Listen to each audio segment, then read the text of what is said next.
Welcome back to another video. Today we'll be taking a look at this Apple II Plus that was at an e-cycling center.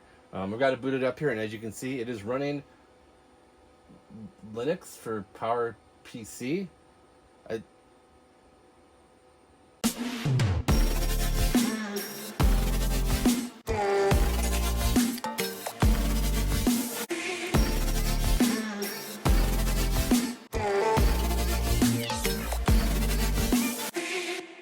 That's right, it is an Apple II Plus running Linux. So let's dig into this guy and see what the heck is going on. Alright, so for this video I'm going handheld because there's a lot to talk about, and I don't think having the camera mounted up on a tripod is going to be the easiest to show everything. So apologies for the shaky video. Anyway, this is an Apple II Plus that was at an e-cycling center. I've got a contact over there, and he let me know that he had this and some other machines around, and whether or not I wanted them. And Apple II Plus, of course I wanted it. So I got out there to take a look at it, and things didn't look quite right, starting with the keyboard. So this is clearly not an Apple II Plus keyboard, and you can see here on the side that it's been shaved down on both sides to make this keyboard fit in there. But what keyboard is it? That's a good question. And then around on this side, I noticed the vents had been extended by probably like a Dremel or something, which again isn't normal.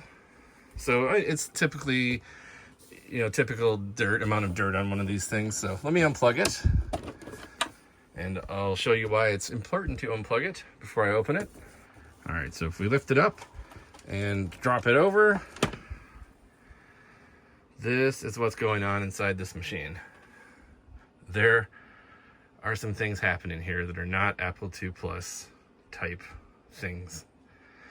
So, what's going on? So the first thing we have is a SCSI hard drive here. Seagate, so we'll pop that up the back. The next thing that we have going on is this is a PowerPC board.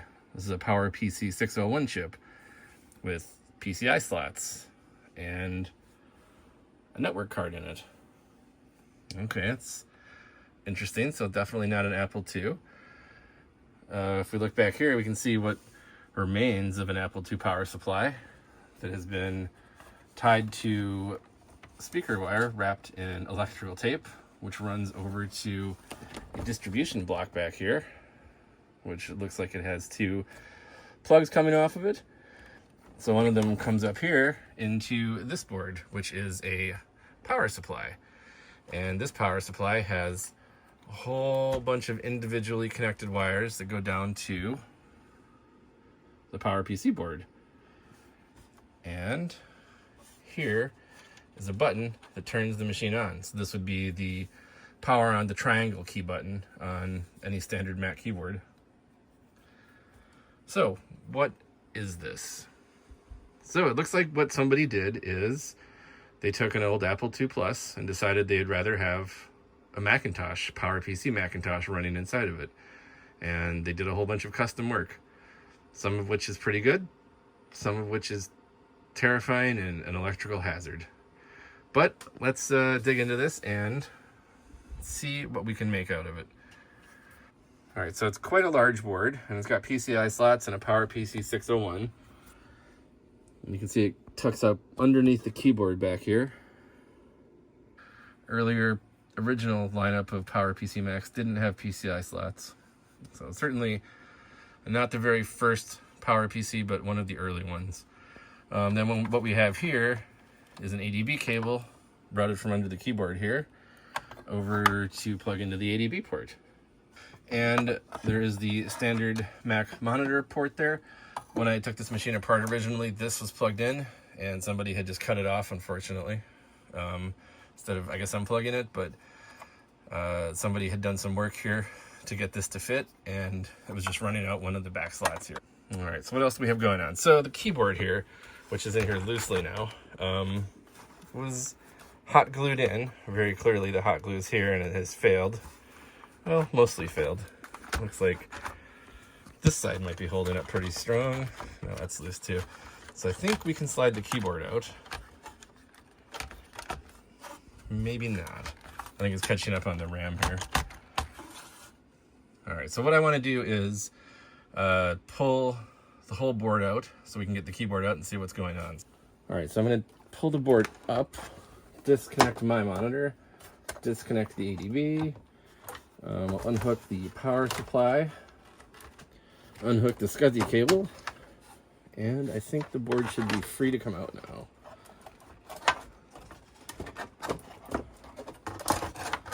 We've also got one more connection here.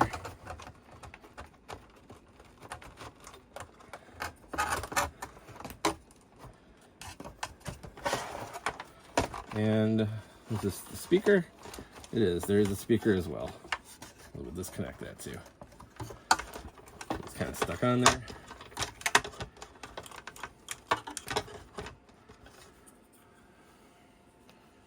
All right, so here's our board. Model number 820-0583-A. So Power Macintosh 7200. So inside there's a grid of electrical tape all over the place. I don't know what that's all about. Maybe that's to keep the Mac board from shorting out. I don't see any sort of standoffs on the Mac board itself. Where is the speaker? Now there's no standoff, so I don't know if that's what that's for. My guess is potentially. So we can see here the power incoming. I do have it unplugged, of course. I don't want to be messing around in here, but this is what's left of the original Apple II power supply. Speaker wire hooked up to the switch here. And it looks like there is actually grounding going on, which is surprising. We have our ADB cable, and then we have the keyboard here. So let me pull the keyboard out and see what's going on here. And already it looks like this is terrifying. All right, well this is fun. Okay, so here's the back of the keyboard. It looks like this was an extended keyboard, and it was just chopped in, I don't know, it was like a quarter of it was chopped off, and it's kind of tucked under so it would fit in the Apple II case. And then the actual controller for it is taped with a lot of electrical tape to the back of the keyboard. I'll turn it over. Obviously the caps lock key is missing, but you know, those are pretty easy to find, so I'm not too worried about that. But you know, you can see the hot glue that was used here. All right, so let's see if I can get this hot glue off first. Yeah, the left side's a little more pliable. That came right off. The right side is, oh, it's coming off too.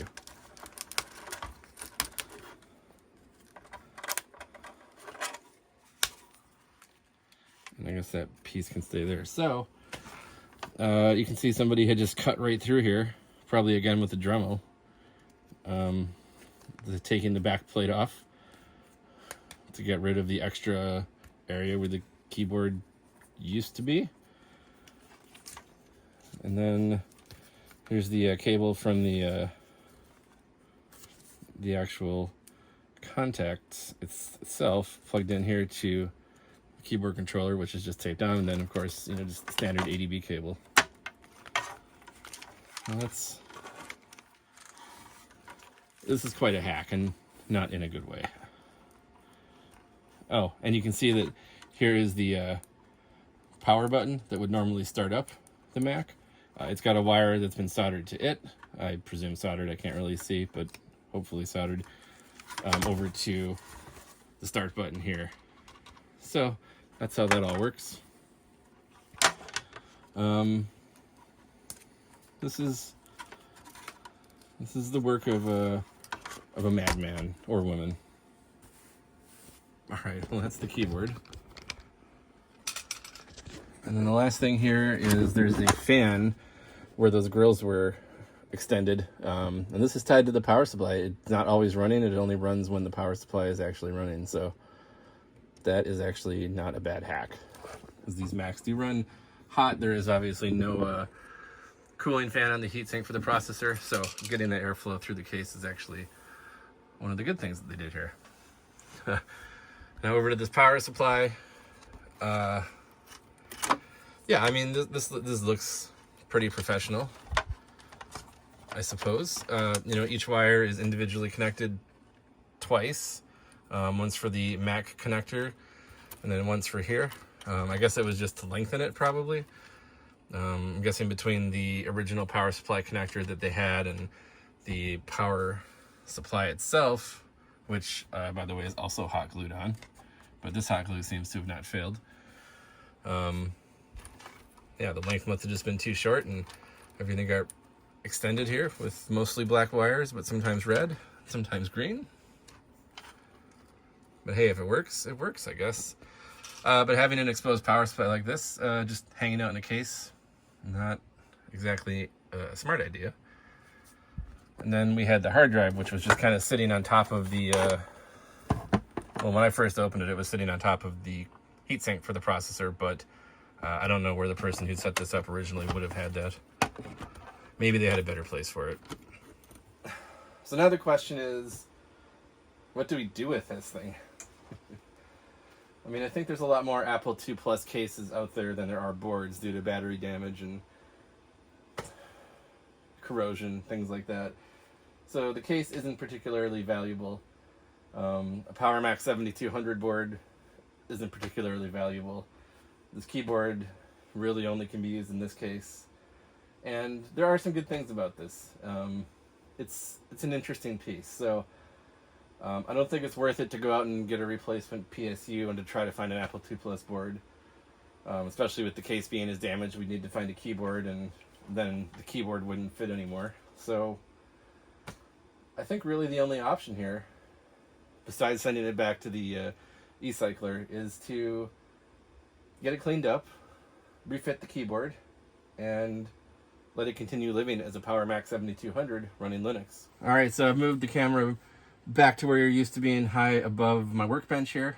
So I think the first thing I want to do is to put this board back in and see just how far forward it sticks. And take the speaker off here after all, just to get it out of the way. Also, what's interesting is there's this network card in here, obviously with the plate removed. I presume that's because the version of Linux installed here from the year 2000 doesn't support the AAUI Ethernet that's built into this board. That could be it, or maybe it's broken, or maybe they didn't have the transceiver for it, or they didn't want to deal with trying to get the transceiver out the back of the case. Either way, we'll reinstall it because it's not in the way of anything, but what I do want to do is put this board back in, and like I mentioned, to see how far forward it sits. Based on where the dust patterns are, though, I can kind of see like exactly where this thing had been sitting for a long time, and it's right about there. So yeah, it's really all the way up to where the case starts curving back up. So I think that's going to make putting anything underneath the keyboard to support it a little more difficult. I can see maybe why they went with hot glue at this point. So if I could get something in there, then something coming out, like maybe a slot cover. Maybe I could secure it that way. All right, let's put the keyboard back in.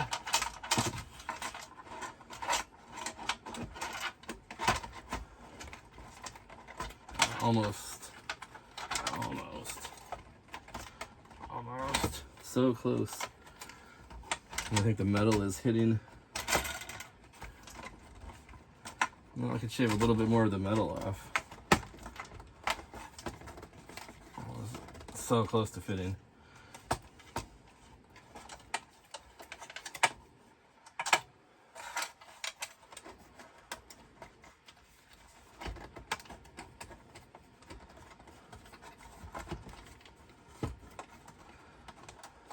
So close. Well, it's not great on the arrow keys, but the whole rest of the keyboard seems pretty good. And then, of course, the question is having the membrane keyboard squished up going to cause any issues? Potentially it might. So I think next I'd like to just retest the keyboard to make sure it still works. All right, let's plug it in and give it a test and see how how she goes.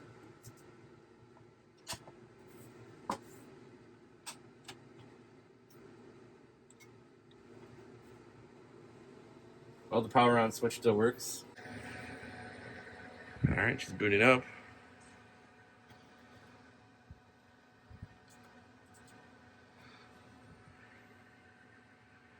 Oh, I don't have a mouse plugged in. Can I select this without a mouse? There we go. Yeah, let's go with Janice default. All right, well, the keyboard seems to work. At least the arrow keys work. Right, so I realized that the 7200 board only has a single ADB port, but I was able to find an ADB splitter that I have here, and I plugged it in, and it just barely fit. So now I have the keyboard, and now I have a mouse as well. All right, so after test fitting the keyboard, it seems like everything's going to work okay. What I did decide to do is I'm going to disconnect the controller board and plug it in after I get the keyboard connected. I think that's going to give us a little more wiggle room. But before I get that installed permanently, I wanted to take the battery out before it leaks. I'm going to be replacing it with one of these Mac bats, which is just the CR2032 holder that replaces the built-in battery. Not built-in, replaces the existing battery. So it's just going to sit in here like this.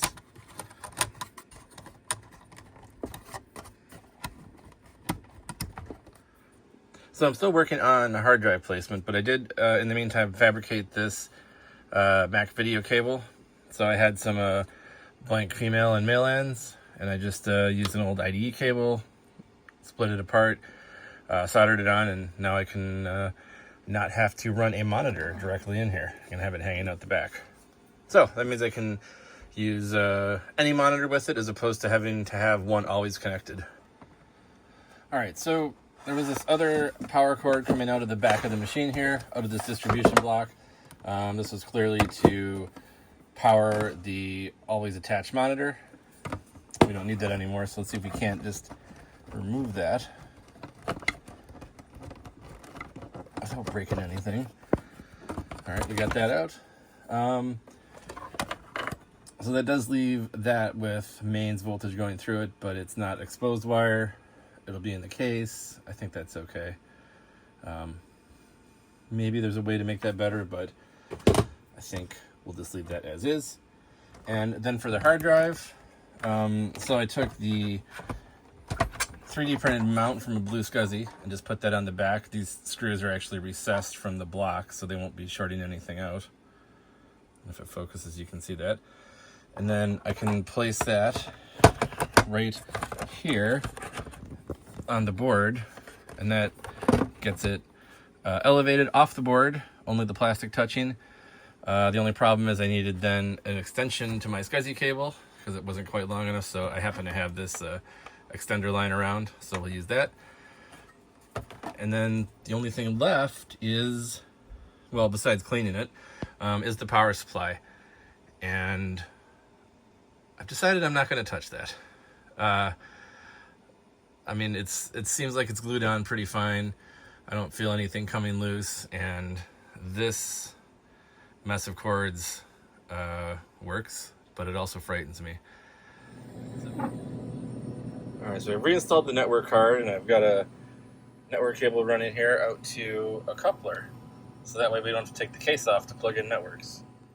So I was just about to put things back together and clean it up when I did some more troubleshooting. And what I hadn't mentioned before is that this machine wouldn't always boot. Sometimes you turn it on and just nothing would happen. It would spin the fans. So I did a little bit of troubleshooting, and I found that there were 3 RAM sticks in it, including this one. This is an 8 meg, 168 pin sim, 60 nanosecond, I think. If I take this one out, it boots fine every time. But it won't boot through Linux because Linux doesn't have enough RAM. If I put this sim in the other slot over here, then it boots up fine every time, but Linux doesn't see the RAM. Maybe it has to be in this slot. I don't really remember 7200 memory configurations off the top of my head. But I did look through all of my RAM, trying to find a replacement. I certainly have a lot of RAM. Bags of it, not really static bags, but don't judge me. But I couldn't find another matching RAM, so I just bought one online for like, I think it was like $6. So I'm going to install this, and let's see if it boots consistently after I do that. Turn the main power on, and let's boot it up.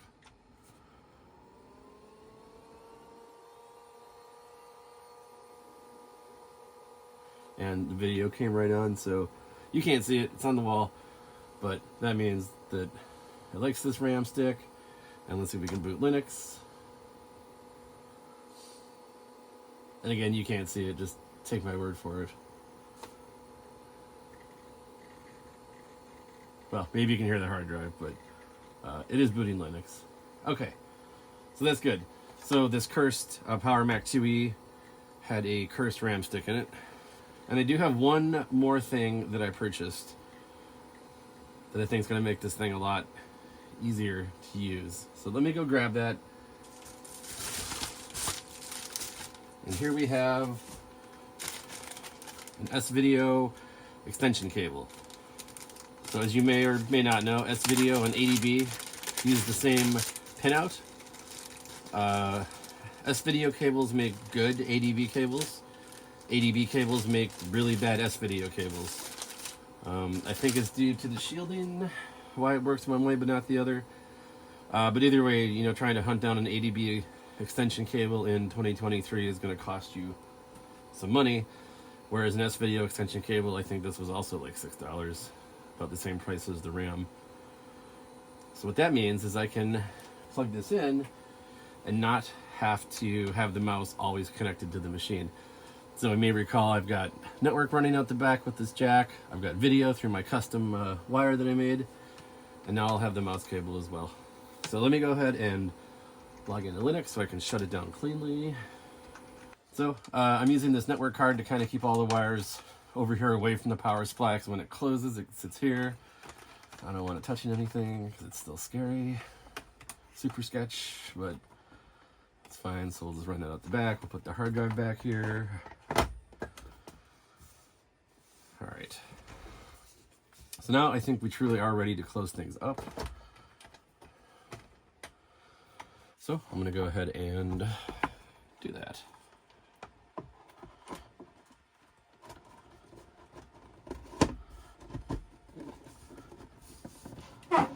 Just make sure we got video, network, and ADB.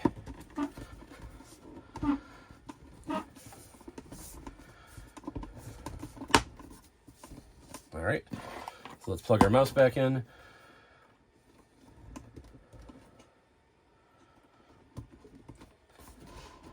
I'll turn the main power back on, and let's boot it up.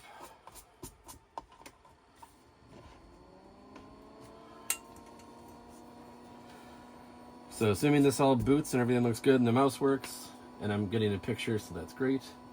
So last thing we need to do is give it some cleaning. So you can see it's, a lot of this is the paint has chipped off here. So, I mean, obviously without repainting, that's going to be a little hard to clean. I think a lot of this surface dirt is going to come off. Okay, so the first thing I want to do is hit it with some Windex and some paper towel. We'll try to get the bulk of the stuff off.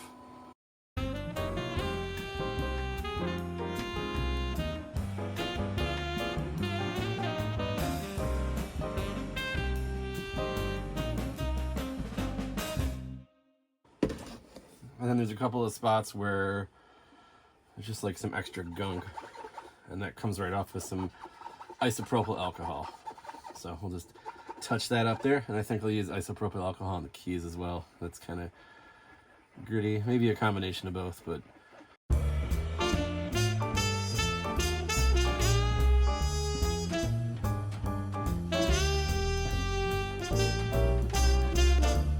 all right, well, I think that's about as clean as we're gonna get her, and you know, it's not too bad. There is a ton of paint missing from just being Frankenstein, I guess, but well, we got what we got. So let's plug it back in, and I'm gonna move the camera behind me because now I want to test networking. And let's see if we can get this thing on to my network and if I can remote into it. All right, well, I've got it booted up here, all back together. Let's go ahead and log in. So we're using root. And of course, the password we guessed was Janice, which is the host name. So I have no idea if ETH0 is the 3Com NIC or not. But let's go ahead and set some IPs here and see if we can get it. So if config ETH0 192.168.1 dot, what am I not using? Let's go with 180. Let's switch device. Oh, I spelled ETH0 wrong. IF config ETH0 192.1.180. All right. Well, let's go to my my current modern Windows PC and see if I can connect in. All right. So I started a ping of the IP address that I gave it, and I went and unplugged it and plugged it back in quick to make sure I'm actually talking to it and not some different 180 device in my network. All right, so this is Windows 11, so I don't have Telnet.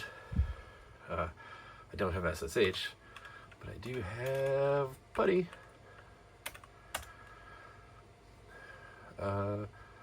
So what are the chances it's running SSH? I'm going to say 20%.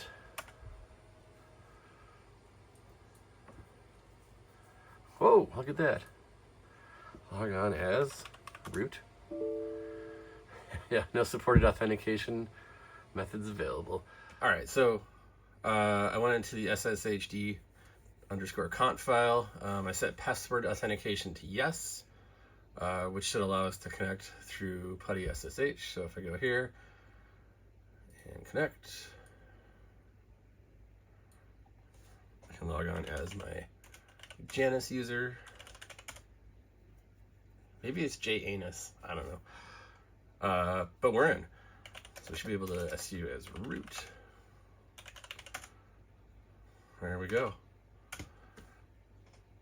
So now we are connected to the PowerMac 2 Plus from my modern Windows 11 machine. I just thought I'd throw this in here too. CPU info showing the 601 at 90 megahertz. Pretty sweet. Anyway, let's hop back to the other room and wrap this thing up. All right, so there she is in all her glory. My Apple II Plus running a 7200 logic board and running Linux on top of that. So this is a pretty cool find. Not at all what I expected when I got a note about a 2 Plus being found at a eBay center. But I've enjoyed my time with this cursed machine, and it works great. So I hope you too enjoyed this video and the time we spent together on this Frankenstein of a machine. But for now, that's it. Thanks for watching. I hope you have a great rest of your day.